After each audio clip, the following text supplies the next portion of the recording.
Hello everyone and welcome back to my channel. So, this is the first part of the topic motions of the earth. So, let's get started. So, the ancient people had always observed the movement of sun, the moon and other heavenly bodies in the sky. So, ancient लोग क्या करते थे? वो observe करते थे कि जितनी भी सेलेस्टियल बॉडीज़ हैं, मतलब कि heavenly bodies means all the objects which we see in the sky, जो ऑब्जेक्ट्स होते हैं जो हम स्काई में देख पाते हैं उन्हें हेवनली बॉडीज़ बोलते हैं. तो लोग पहले ये नोटिस करते थे, ये ऑब्जर्व करते थे, जो सन है, मून है और जितनी हेवनली बॉडीज़ हैं उनका मूवमेंट हो कैसे रहा है. They believe that the earth was stationary and other heavenly bodies moved around it. ऐसा लगता था उनको, वो ये मानते थे कि अर्थ हमारी स्टेशनरी है. स्टेशनरी मीन्स ऐसा ऑब्जेक्ट जो कि मूवमेंट नहीं करता है, और बाकी की जो हेवनली बॉडीज़ हैं वो उसके अराउंड मूव करती हैं. Nicolaus Copernicus, a Polish astronomer in the 16th century, was the first to say that the earth only appeared to be a stationary. अब निकोलस कॉपरनिकस एक पोलिश एस्ट्रोनॉमर थे 16th century में, जो कि पहले ऐसे व्यक्ति थे जो हमें ये बता पाए कि अर्थ क्या है, ये एक स्टेशनरी है. Actually the earth not only spins on its axis but also moves around the sun. अर्थ क्या है, वो अपने सिर्फ एक्सिस पर नहीं मूव करती है, वो अर्थ के आई मीन सन के अराउंड भी मूव करती है. और अर्थ के दो मेन मूवमेंट होते हैं, daily rotation and annual rotation. वो बेसिकली डेली मूवमेंट और एनुअल मूवमेंट वो हम आगे पढ़ेंगे. Thus, the earth has two types of motion. As I told you, the movement of earth on its axis is called rotation of the rotation, and the movement of the earth around the sun is called the revolution. अब basically अगर हम हमारा earth लेंगे यहाँ पर and अगर उसका हम axis निकालें बेसिकली कुछ यहाँ, तो अर्थ सबसे पहले तो ऐसे मूव ऑन करती है. Okay, that is called the rotation. And अगर हमारे पास यहाँ पर सन है एंड ये अर्थ है और ये उसका ऑर्बिट है, ओके, तो बेसिकली अर्थ या ऐसे भी मूव करेगी सन के अराउंड एंड उसे हम रिवॉल्यूशन बोलेंगे. Now rotation of the earth. So earth का जो रोटेशन है, बेसिकली अर्थ रोटेट करती है on its axis from west to east. Earth अपनी एक्सिस पर रोटेट करती है किस डायरेक्शन से, वेस्ट से ईस्ट में. The axis of the earth is an imaginary line which passes through its centre. तो अर्थ का जो एक्सिस है वो एक इमेजिनरी लाइन है जो कि सेंटर से पास थ्रू करती है. This is the centre. So ऐसे पास थ्रू करती है जो कि इंक्लाइंड है. The axis is not vertical as I told you.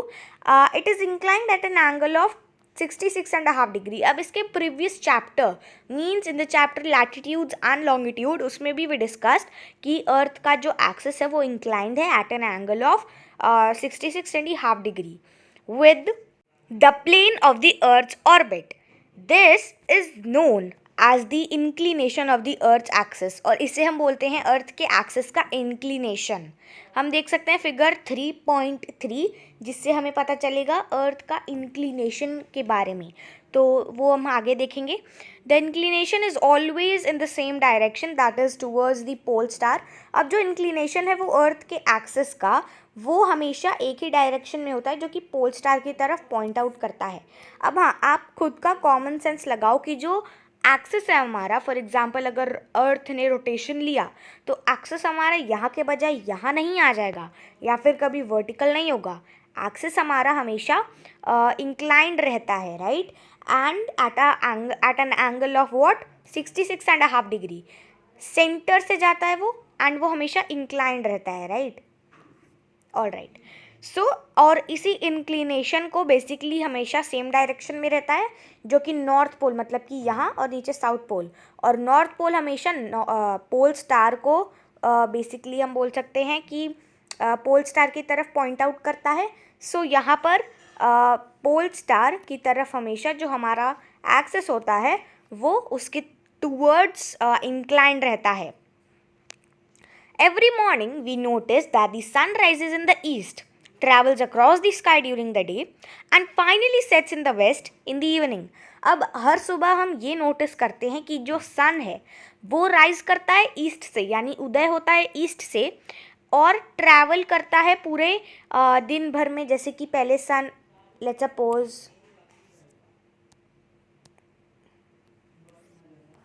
We are just supposing, okay, let's suppose ये हमारा सन है, यहाँ पर इसने राइज किया, ओके, एंड देन ये ट्रैवल किया यहाँ, सो सन हमारा आ गया यहाँ, बेसिकली मिड डे हो रहा है अभी, दोपहर, एंड देन उसने ट्रैवल किया यहाँ, okay,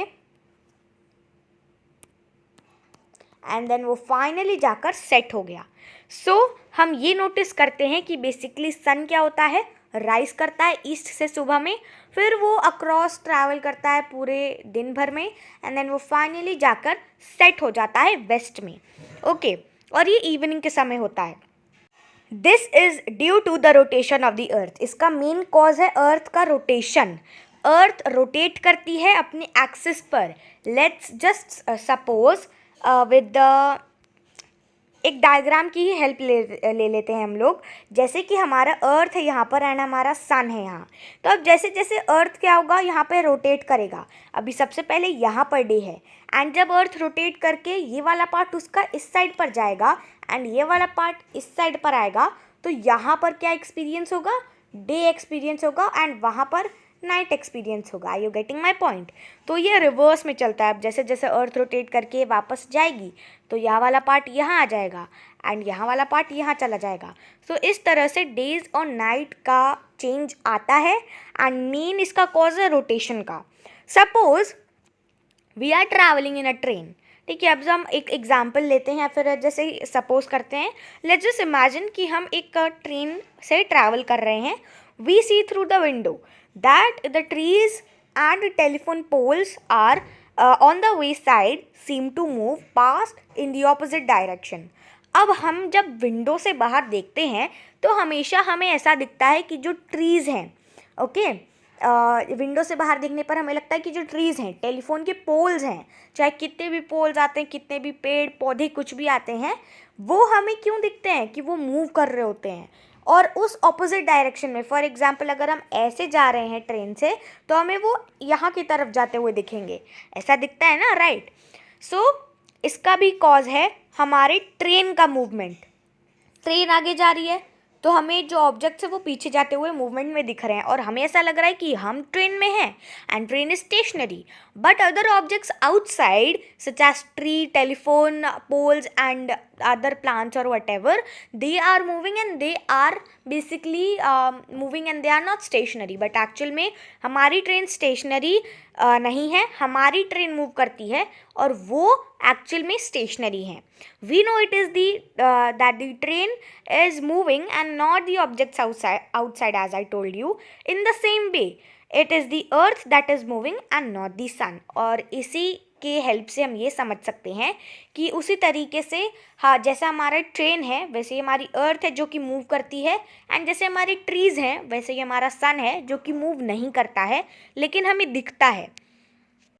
all right, moving ahead, the earth takes about 24 hours और 1 day to complete one rotation on its axis।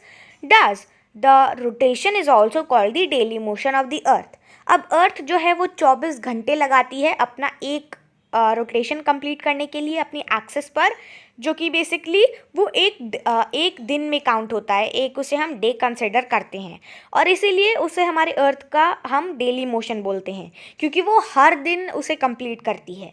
जो सर्कमफेरेंस है हमारी अर्थ का इक्वेटर पर वो अबाउट 40,000 किलोमीटर का है, okay, 40,000 kilometres.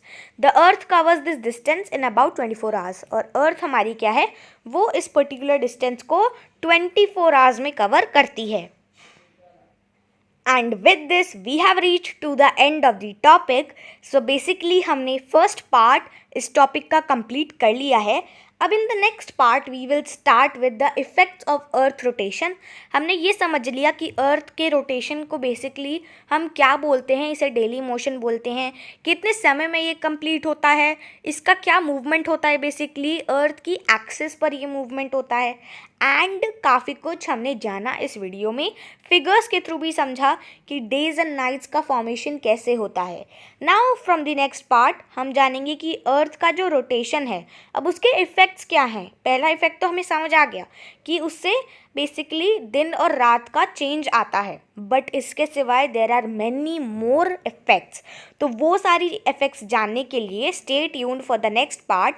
We will meet again in the next video. Till then, take care, bye bye, and stay updated.